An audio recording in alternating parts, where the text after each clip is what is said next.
తులారాశి వారికి వారం బాగుంది. ద్వితీయ సప్తమాధిపతైన కుజుడు సప్తమంలో ఉన్నారు. తృతీయ షష్టమాధిపతైన గురువు దశమ స్థానంలో ఉన్నారు. బలంగా ఉన్నారు. లాభాలు బాగుంటాయి. వృత్తి ఉద్యోగ పరంగా సానుకూలంగా ఉంటుంది. నూతన ఉద్యోగ ప్రయత్నాలు కలిసి వస్తాయి. ఒక ఉద్యోగం రిజైన్ చేసి కొంతకాలం బ్రేక్ తీసుకుని మళ్ళీ పునఃప్రారంభించాలని చూస్తారు. అయితే అంత టైం కూడా లేకుండా మళ్ళీ ఉద్యోగం రావడం జరుగుతుంది. దైవ దర్శనాలు ఎక్కువగా చేస్తారు. విహారయాత్రలు, విందు వినోద కార్యక్రమంలో చక్కగా పాల్గొంటారు.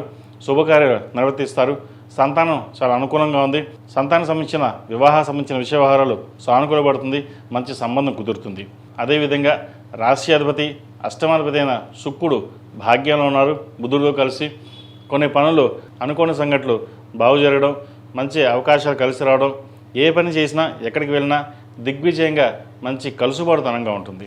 అదేవిధంగా ఒక నూతన వ్యాపారం ప్రారంభించాలి, ఎంతకాలం ఉద్యోగం చేస్తాం అనుకునే వాళ్ళకి చక్కగా వ్యాపారం ప్రారంభించవచ్చు. అయితే భాగస్వామ్య వ్యాపారం కాకుండా మీకు సొంతంగా ఏదైనా వ్యాపారం పెట్టుకోవచ్చు.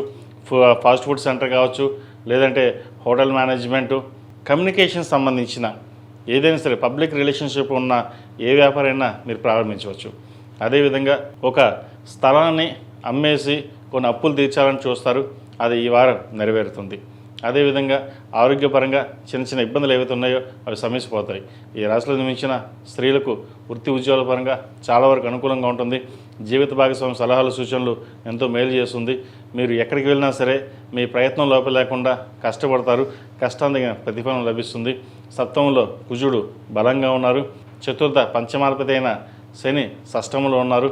శత్రువులు కూడా మీపై విజయం సాధించలేరు. శత్రువులు కూడా మిత్రులుగా మారే అవకాశం గోచరిస్తుంది. ఎక్కడికి వెళ్ళినా సరే మనం బాగుండాలి, 10 మందికి బాగుండాలని ఆలోచన చేస్తారు. మీకు రావాల్సిన ధనం ఏదైతే ఉందో ధనం రావడం, ఖర్చులు కూడా అలాగే పెడతారు. ఖర్చులు కాస్త అదుపులో ఉంచుకోండి. ముఖ్యంగా సేవింగ్స్కి ప్రాధాన్యత ఇవ్వండి, తద్వారా బాగుంటుంది. ఈ రాశివారు ప్రతిరోజు ప్రతినిత్యం ఆరవల కుంకుమతోటి అమ్మవారిని పూజించడం, 11 మంది ముత్తైదులకి తాంబూలం ఇవ్వండి. తద్వారా మీరు ఏదైనా కోరిక ఉంటే ఇది నెరవేరుతుంది. ఈ రాశిలో జన్మించిన వారికి కలిసి వచ్చే సంఖ్య 7, కలిసి వచ్చే రంగు మెరూన్. ఏదైనా పని మీద బయటకు వెళ్ళినప్పుడు సోమవారం కానీ మంగళవారం అని వెళ్ళండి. మంచి ఫలితాలు సంప్రాప్తిస్తాయి. ఈ పూజస్టోర్.in పసుపు కుంకుమ నుంచి దేవతా విగ్రహాల దాకా అన్ని రకాల పూజలు, వ్రతాలు, గృహప్రవేశం, హోమాది శుభకార్యాలకు కావాల్సిన పూజా సామాగ్రి అంతా ఒక్కొక్క క్లిక్ తోనే మీ ఇంటి వద్దనే పొందండి. ఈ పూజస్టోర్.in